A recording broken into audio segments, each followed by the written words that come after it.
একটা লোক ভোট কেন্দ্রে যাবে না। তার মানে আওয়ামী লীগের যে 30 বা 40% ভোট আছে এদের কেউ ভোট কেন্দ্রে যাবে না। এরপরে আর কয় পার্সেন্ট ভোট হয় সেটা দেখেন, কত গন্ডগোল হয়, কত মার্ডার হয় সেটা দেখতে থাকেন। এটাই হচ্ছে যে মূল কাহিনী। সুতরাং নেত্রীর সিদ্ধান্তই চূড়ান্ত মানতে হবে যে আওয়ামী লীগ সমর্থক, আওয়ামী লীগ করে, আওয়ামী লীগ সমর্থক কেউ নির্বাচনের স্বতন্ত্র প্রার্থীও হবে না, এবং আওয়ামী লীগ সমর্থক কেউ ভোট দিতে ভোট কেন্দ্রে যাবে না। যেহেতু আওয়ামী লীগ এই নির্বাচনে অংশগ্রহণ করতে পারছে না, যদিও আওয়ামী লীগ এই নির্বাচন বয়কট করেনি, আওয়ামী লীগকে নির্বাচনে অংশগ্রহণ করতে দিচ্ছে না। আর সেই জন্যই নেত্রী গত দুদিন ধরে যেসব বক্তব্য দিচ্ছেন বিভিন্ন গ্রুপে, সেখানে উনি সরাসরি বলে দিয়েছেন যে বাংলাদেশ আওয়ামী লীগের কোনো নেতা কর্মী সমর্থক বা যারা আওয়ামী লীগকে চায় তারা কেউ ভোট কেন্দ্রে যাবে না। তার মানে আমরা কেউ ভোট কেন্দ্রে যাব না কোনো ভোট দিতে, সেটা হোক হানা ভোট, সেটা হোক কোনো ভোট, আমরা যাব না। এবং সাথে সাথে এটাও বলেছেন আওয়ামী লীগ সমর্থিত কোনো প্রার্থী কেউ যদি মনে করে যে উনি আওয়ামী লীগ করে, উনি এখানে স্বতন্ত্র প্রার্থী হবে, সেটাও করতে নিষেধ করেছেন। তার মানে আওয়ামী লীগের কোনো লোক প্রার্থীও হবে না। যেহেতু আওয়ামী লীগকে নিষিদ্ধ করে রেখেছে, সেখানে আওয়ামী লীগের প্রার্থী যারা, যে আমরা আওয়ামী লীগ করেছি, একটু ভদ্র ছিলাম, আমরা কিছু করি নাই, আমরা আওয়ামী লীগও করি নাই, আমরা কিছুই করি নাই, কিন্তু আওয়ামী লীগের সমর্থন করি, আমরা দাঁড়াইয়া আওয়ামী লীগের ভোটগুলো নিয়ে আমরা জিতবো না, সেটাও নিষেধ করা হয়েছে। তার মানে হচ্ছে যে আমরা কেউ এই নির্বাচনে থাকবো না, যেহেতু আওয়ামী লীগকে নির্বাচন করতে দেওয়া হচ্ছে না। এখন অনেকে হয়তো মনে করতে পারেন যে না ভাই, আওয়ামী লীগের নির্বাচন, আওয়ামী লীগ নির্বাচন করবে, আওয়ামী লীগ বিদেশিরা এসে আওয়ামী লীগের নির্বাচন করা যায় না, এটা আপনাদের সকলের ভুল ধারণা। একমাত্র এখন যদি মৌলবাদীরা কোনো গন্ডগোল না করে তাহলে এই ইলেকশন হয়ে যাবে, এবং এই ইলেকশন হবে। কারণ মৌলবাদীরা যদি গন্ডগোল করে তাহলে হবে না। কিন্তু তাই বলে কেউ মনে করেন না যে আমেরিকা বা অমুক তমুক নিষেধাজ্ঞা দিয়ে নির্বাচন স্টপ করায় আবার আওয়ামী লীগের, না, এটা নির্বাচন হয়ে যাওয়ার সম্ভাবনায় 99%। তবে এই নির্বাচনে নির্বাচিত সরকার কতদিন টিকে সেটা হচ্ছে যে এখানে মূল বিষয়।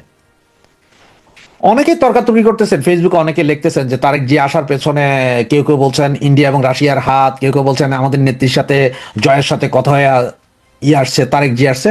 সেইটা 50% সত্য, 50% ভুয়া। হ্যাঁ, তারেক জিয়া ইন্ডিয়া এবং রাশিয়ার সাথে আলোচনার পরেই এসেছেন, কারণ তারেক জিয়া সে বক্তব্যটা মনে আছে আপনাদের, যে ওনার হাতে নেই। আবার আপনার এই 2-3 দিন আগে, 4 দিন আগে, মানে তারেক জিয়া আসার 2 দিন আগে ইন্ডিয়ার পররাষ্ট্র মন্ত্রণালয় থেকে যে বিবৃতি দেওয়া হয়েছিল সেটাও আপনারা দেখেছেন, যে তারেক জিয়া আসাতে ওনারা এখন বিএনপি এবং বাংলাদেশের উপর গভীর নজর রাখছেন। এইটা 99% ঠিক হইতে পারে যে ইন্ডিয়া এবং রাশিয়ার সাথে তারেক জিয়ার একটা বৈঠক হয়েছে, যে ওনার নিরাপত্তা বা ওনারা কিছু করা হবে না, এইসব সিগন্যাল পেয়েই হয়তো উনি বাংলাদেশে, হয়তো না এটা সঠিক, এসেছেন। তার কারণ হচ্ছে কি জানেন, ইন্ডিয়া শুধুমাত্র আওয়ামী লীগকে আইনা ইলেকশন করতে হবে এগুলো নিয়ে এইসব পেঁচাপেচি যেতে চাচ্ছেন না। তেমন হচ্ছে যে ঠিক আছে একটা ইলেকশন হোক, অন্তত বিএনপি ক্ষমতায় আসুক, সেটা আবার 6 মাসের জন্য হোক আর 1 বছরের জন্য হোক। কারণ যতক্ষণ পর্যন্ত একটা ইলেকশন হইয়া কোন একটা সরকার না আসবে ততক্ষণ পর্যন্ত মৌলবাদীরা এবং এই গভর্নমেন্ট, যেটা ইন্ট্রিম দখলদার গভর্নমেন্ট আছে, এদেরকে সরানো যাবে না। এদেরকে সরানো না গেলে, আওয়ামী লীগ তো গত 17-18 মাস আপনারা সকলেই চেষ্টা করেছেন, কোনো ফায়দা হয়নি। তার কারণ কি জানেন, এখন উপরের দিকে থুতু মারলে নিজের গায়ে পড়বো, অনেকে হয়তো গালাগালিও করবেন, অনেকে বিশ্বাস করবেন না। কারণ আমাদের নেতাকর্মীরা যেমন চিত্ত স্থান হয়ে রয়েছে, এক একজন এক এক জায়গায় চলে আছে, কারণ হচ্ছে ঘর বাড়িতে থাকতে পারতেছে না, তেমনি আমাদের নেতারাও বিদেশের বিভিন্ন জায়গায় এক একজন এক এক জায়গায় আছেন। আবার যে যেখানে আছেন 10-15 জন যেখানে আছেন, এখানে আবার 7-8টা গ্রুপিং আছে ওনাদের মধ্যে। না ওরা পারতেছে আমাদের কন্ট্রোল করতে, না আমরা পারতেছি ওদেরকে এক জায়গায় করতে। সুতরাং এটা ত্রাহি ত্রাহি অবস্থা। সুতরাং এই অবস্থায় কোনো আন্দোলন করা যাবে না, বা আমরা যে এই নির্বাচন প্রতিহত করবো সেই সক্ষমতাও এই মুহূর্তে আওয়ামী লীগের নাই। এটা আপনি স্বীকার করেন চাই নাই করেন, আওয়ামী লীগের এই সক্ষমতা নাই। কারণ 96 সালের যে নির্বাচন, 15 ফেব্রুয়ারি নির্বাচন, সেই নির্বাচনে সারা বাংলাদেশে প্রায় 700 ভোট কেন্দ্র আগের দিন রাতে ভাঙচুর বা আগুন জ্বালিয়ে দেওয়া হয়েছিল। কারণ তখন আমাদের নেতা কর্মী বলেন আর নেতারা বলেন সবাই বাংলাদেশেই ছিলেন, সম্ভব হয়েছিল। কিন্তু এইবার যে অবস্থা, এখনকার যে অবস্থা, তাতে আমাদের নেতাকর্মীরা বাড়ি ঘরে নেই, এলাকা ছাড়া সবাই। এবং আমাদের নেতারা তো সব, এটা আপনাদের আর বইলা কি, 60%-এর উপরে পগার পার, বাকি 40% তারাও চুপচাপ। কারণ কোনো নির্দেশনা সঠিকভাবে নাই যে কেমনে কি করবে বা কোথায় কি হবে। ওই গ্রুপে গ্রুপে সারা রাত ভইরা ওই আলোচনা কইরা কিছুই হয় না, ওই আলোচনার অংশগুলো আবার ফ্লাশ হয়ে যায়, সুতরাং কিছুই করার ক্ষমতা নেই। সুতরাং একমাত্র এখন উপায় ইলেকশন করে বিএনপি আসুক, মৌলবাদীদেরকে বিএনপিরা দমাইতে বাধ্য, কারণ ইন্টারন্যাশনাল নিজেদের রাখতে গেলে সে দমাইতে হবে, আর সেটা দমন করতে পারলে কোর্টে বিচারপতিরা নিয়োগ হবে। হ্যাঁ, এখন বলতে আমরা জামিন দিবে না, না 50% জামিন দিবে না, 50% জামিন দিবে, কারণ আইন তো কাজ করবে। এখন তো যেমন আওয়ামী লীগ দেখলেই ছাইরো না, আওয়ামী লীগ সভাপতি সেক্রেটারি নির্বাচন দেখলেই ছাইরো না, কিন্তু তখন আস্তে আস্তে ছাড়া শুরু হবে, কারণ আর বেশি দিন 1-1.5 বছর একজন আটকা আছে, এটা থাকবে না। এটা ছাড়বে, আন্দোলন জমাইতে পারবে, হয়তো 6 মাস লাগবে বা 1 বছর, কিন্তু আওয়ামী লীগ আবার ওই ঘুরে দাঁড়াবে। আর তখনই হয়তো আবারও সেই, আপনারা হয়তো দেখতে আজকে 4-5 দিন ধরে ইন্ডিয়ান মিডিয়া বা অন্য মিডিয়া আওয়ামী লীগ নিয়ে খুব একটা কথাবার্তা বলা হচ্ছে না, একটু চিপ। এটাও এগুলো প্ল্যানিং এর অংশ। যারা জিও পলিটিক্স বুঝেন, যারা রাজনীতি বুঝেন, তারা অনেকেই বুঝবেন যে যুদ্ধ কালকে শুরু করবো বলেই হয় না, একটু সময় লাগে, গুছাইতে সময় লাগে। জিও পলিটিক্স যেমন 20-25 বছর লাগে একটা ঘটনা ঘটাইতে, তেমনি এগুলো করতো এই রাজনীতিতে উঠা দাঁড়াইতে আসতে কিছুদিন সময় লাগে। সেই সময় গত 17 মাসে চেষ্টা করা হয়েছে, পারে নাই। এখন হয়তো একটা ইলেকশন হয়ে গেলে আগামীতে হয়তো আবার চেষ্টা করবে এবং সেই সফলতা পাবে। তবে এটা নিয়ে মন খারাপ করার কোনো কথা নয়, বা মন খারাপের কিছু নাই যে হায় হায় বিএনপি ক্ষমতায় আসলে কি হবে। না ভাই, আসুক 6 মাস বা 1 বছর, সর্বোচ্চ না হয় 3 বছর, আমি বলবো 29 সাল পর্যন্ত হয়তো বিএনপি ক্ষমতায় থাকবে, কিন্তু এর ভিতরে বিএনপিকে ফলাই দেওয়া হবে এবং আওয়ামী লীগ সহ আবার একটা নির্বাচন হবে। আর এখন আওয়ামী লীগও যেটা চাচ্ছে যে একটা নির্বাচন হোক, আওয়ামী লীগের অন্তত মুখ থাকবে, সারা পৃথিবীরে বলতে হবে যে আপনারা আমাদের সময় বলেন যে নির্বাচন ভালো ছিল না, আমরা তো কোনো দলকে ব্যান করে দিয়ে নির্বাচন করিনি, কিন্তু ওরা তো ব্যান করে দিয়ে নির্বাচন করছে। শুধু আওয়ামী লীগ না, 14 দল করতে পারবে না। কাদের সিদ্দিকী অলরেডি ঘোষণা দিয়েছে করতে পারবে না, জাতীয় পার্টি হয়তো ঘোষণা দেবে। আবার এদিকে বিএনপি চাচ্ছে জাতীয় পার্টির সাথে আসন ভাগাভাগি করতে, তার মানে জাতীয় পার্টির মাধ্যমে যদি আওয়ামী লীগের কিছু ভোট আসে। এগুলো বুঝেই আমাদের নেত্রী বলে দিয়েছে একটা লোক ভোট কেন্দ্রে যাবে না। তার মানে আওয়ামী লীগের যে 30 বা 40% ভোট আছে, এদের কেউ ভোট কেন্দ্রে যাবে না। এরপরে আর কয় পার্সেন্ট ভোট হয় সেটা দেখেন। মার্কিন যুক্তরাষ্ট্রের chargé d' affaires Tracy Ann Jacobson সোমবার ঢাকায় রাষ্ট্রীয় অতিথি ভবন যমুনায় অন্তর্বর্তী সরকারের প্রধান উপদেষ্টা ডক্টর মোহাম্মদ ইউনূসের সাথে বিদায়ী সাক্ষাৎ করেছেন। সাক্ষাতে আগামী ফেব্রুয়ারিতে জাতীয় সংসদ নির্বাচন ও গণভোট, বাণিজ্য, বেসামরিক বিমান চলাচল, অন্তর্বর্তী সরকারের নেওয়া শ্রম সংস্কার ও দুই দেশের সামগ্রিক দ্বিপক্ষীয় সম্পর্ক নিয়ে আলোচনা হয় ইত্যাদি ইত্যাদি বিভিন্ন বিষয় নিয়ে যে ফরমাল আলাপ, সেই আলাপ হয়েছে। মূলত এটি হচ্ছে বিদায়ী সাক্ষাৎ। আগামী কয়েকদিনের মধ্যে ট্রেসি অ্যান্ড জ্যাকবসন চলে যাবেন এবং একজন নয়া রাষ্ট্রদূত ইতিমধ্যেই মার্কিন যুক্তরাষ্ট্র মনোনয়ন দিয়েছে এবং তার সব আনুষ্ঠানিকতা সম্পূর্ণ হয়ে গেছে। ব্র্যান্ড ক্রিস্টেনসেন, যিনি মার্কিন সিনেটেও অনুমোদন পেয়েছেন। মার্কিন যুক্তরাষ্ট্রের কোনো রাষ্ট্রদূত নিয়োগ করা হয় পৃথিবীতে কোনো দেশে, সেটি সিনেট থেকে অনুমোদন হতে হয়। কদিন আগে সিনেটেও অনুমোদন হয়ে গেছে ব্র্যান্ড ক্রিস্টেনসেনের নিয়োগটি। তিনি আগামী কয়েকদিনের মধ্যে, ট্রেসি অ্যান্ড জ্যাকবসন আগামী 2-4 দিনের মধ্যে বাংলাদেশ ত্যাগ করবেন এবং তার পরিবর্তে নয়া রাষ্ট্রদূত খুব বেশি হলে জানুয়ারির ফার্স্ট উইকের মধ্যেই বাংলাদেশে এসে যোগদান করবেন। আমি ট্রেসি জ্যাকবসনকে বলছি, ট্রেসি জ্যাকবসন ইউনূসের পাহারাদার। এমন খবরও আসলে আমরা পেয়েছি বিভিন্ন সময়ে। ট্রেসি অ্যান্ড জ্যাকবসনের এই 1 বছর কালে দায়িত্ব পালনকালে গত জানুয়ারিতে তিনি বাংলাদেশের দায়িত্বে এসছেন, যে কখনো কখনো এমন খবর পাওয়া গেছে যে মার্কিন দূতাবাস থেকে ইউনূস সরকার পরিচালিত হচ্ছে। গণমাধ্যমে এসছে, বিদেশি গণমাধ্যমে, বাংলাদেশি গণমাধ্যমে এগুলো অনেক কিছু আসে না, কিন্তু বিদেশি গণমাধ্যম সূত্রে আমরা জানতে পেরেছিলাম, যার কারণে ট্রেসি অ্যান্ড জ্যাকবসনকে আমরা বললাম যে পাহারাদার।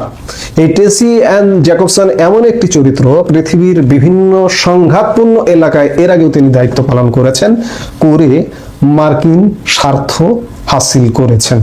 আজকে ঠিক বাংলাদেশ একটি সংঘাতময় জায়গায়, এই সংঘাতময় জায়গায় ট্রেসি অ্যান্ড জ্যাকবসন দায়িত্ব পালন করে গেলেন।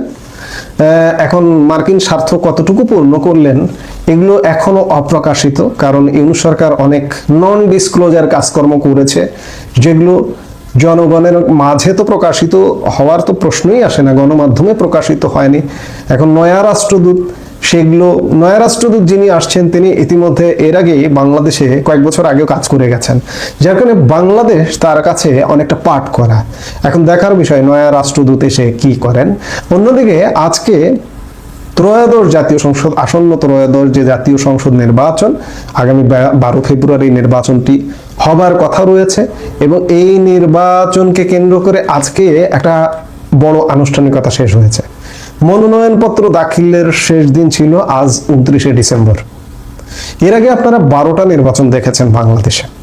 আজকে বা মনোনয়নপত্র দাখিলের শেষ দিনে বাংলাদেশের নির্বাচনের ক্ষেত্রে যে উৎসবমুখর পরিবেশ থাকে, আজকে কি সেই উৎসব কোনো জায়গায় আমরা দেখেছি?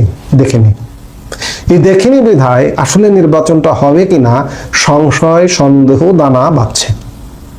আমি অনেক বক্তব্যে, অনেক কন্টেন্টে বলেছি যে নির্বাচনটা হয়তো হয়ে যাবে, কিন্তু দিন যত ঘনাচ্ছে তত নির্বাচন হবে কিনা সন্দেহ, সংশয় বাড়ছে। কিন্তু এই যে দেখুন, এই যে ইনকিলাব মঞ্চ, ইনকিলাব মঞ্চের যে মুখপাত্র, যে ছেলেটি ওসমান হাদি, একটা আওয়াজ উঠেছে ইতিমধ্যে, যে আওয়াজটা এমন যে ওসমান হাদির বিচারের আগে ভোট হতে পারবে না, এমন আওয়াজ উঠেছে।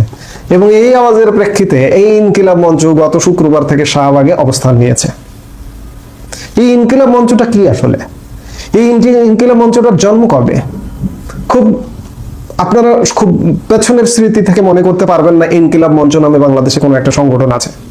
মাত্র 1 বছর, গত 1 বছরের মধ্যে আওয়ামী লীগ সরকারের পতন 1.5 বছর হয়েছে, প্রায় 17 মাস হচ্ছে, 17 মাস শেষ হতে যাচ্ছে। এই ইনকিলাব মঞ্চ আওয়ামী লীগ সরকার পতনেরও আরো কয়েক মাস পরে। আমরা প্রথমে যে বঙ্গভবন ঘেরাও টেরাও এই সব সময়কালেই দেখলাম যে ইনকিলাব মঞ্চ নামে কয়েকজন ছেলেপেলের একটি সংগঠন। এই সংগঠনটা আসলে জামাতের সংগঠন। জামাত খুব কৌশলী একটা দল। আমি প্রতারকও বলি এদেরকে। নিজের ব্যানারে অনেক কিছু করলে ওই দলের উপরে চলে যায় বিধায় তারা নানা রকম ব্যানার, নানা রকম উইন্ডো খুলে এই কর্মকাণ্ডগুলো করে। এই ইনকিলাব মঞ্চ আসলে একটা মব সৃষ্টির একটা কারখানা। ইনকিলাব মঞ্চ নামে মব সৃষ্টি হবে, জামাতের যাতে দোষ না হয়, শিবিরের যাতে দোষ না হয়। এই ইনকিলাব মঞ্চ আসলে গত 1 বছরে এদের কর্মকাণ্ড কি? মানুষকে আতঙ্কিত করা, আতঙ্ক তৈরি করা সমাজে। সেই ইনকিলাব মঞ্চের মুখপাত্র ওসমান হাদি চলে গেছেন, পৃথিবী থেকে বিদায় হয়েছেন। এই বিদায় হওয়ার পর থেকে তার বিচারের দাবি আছে শাহবাগে, খুব জোরালো দাবি। এটি জামাতেরই মঞ্চ এবং শাহবাগ থেকে শুক্রবারের পরে এটি সারা দেশেও বিস্তার লাভ করার চেষ্টা হয়েছে। ঢাকা, চট্টগ্রাম, রাজশাহী, সিলেট, কুমিল্লা, বিভিন্ন জায়গায় এই আন্দোলনটা দানা বাঁধছে। ইনকিলাব মঞ্চ কি এত বড় সংগঠন হঠাৎ করে সেদিন জন্ম নিয়ে আজকে বিরাট কিছু হয়ে গেছে?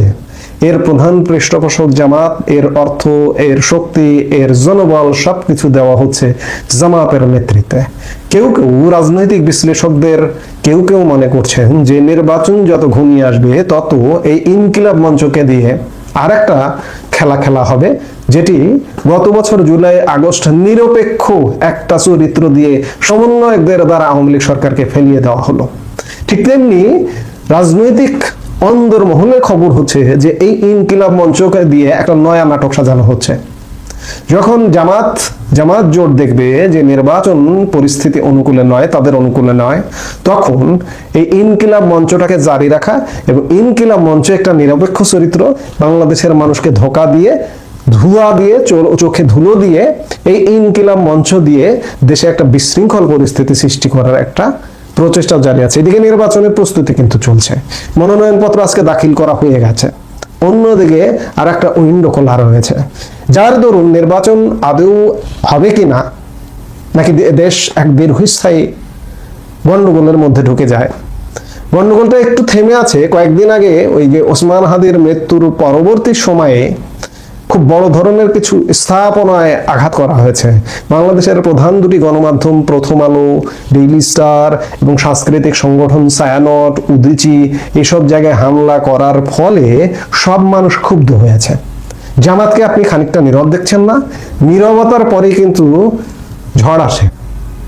জামাত এই উইন্ডোগুলোকে দিয়ে একটা বড় ধরনের ঝড় তৈরি করবে বলে মনে হচ্ছে।